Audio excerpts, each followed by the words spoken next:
గత 2 నెలల నుంచి మన తాండవ నదిలో ఏరు పూర్తిగా ఆగిపోవడం వల్ల ఏటిలో మేసినటువంటి గేదెలకు, మేకలకు, పశుపక్షాదులకు నీరు లేక పశువులన్నీ అల్లాడిపోయాయి.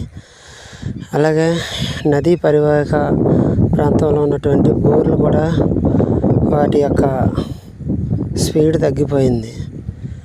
అలాగే ఈ తుని కోటనందూరు రైతులు ఏం చేయాలో తెలియని పరిస్థితి వల్ల మరి ఎంతో ఆందోళన చెందిన ఈ నేపథ్యంలో ఈ యొక్క తాండవ నది పరివాహక ఇంజనీర్లు అలాగే ప్రభుత్వం దృష్టికి తీసుకెళ్ళడం వల్ల తాండవ నదిలో వాటర్ని కొంచెం కొంచెంగా రైతులకు ఉపయోగపడే విధంగా, అలాగే పశుపక్షాదులకు ఉపయోగపడే విధంగా మరి ఈ యొక్క తాండవ నదిని వదలడం జరిగింది. తుని కోటనందూరు రైతులు ఎంతో ఆనందదాయకంగా సంతోషం వ్యక్తం చేస్తున్నారు.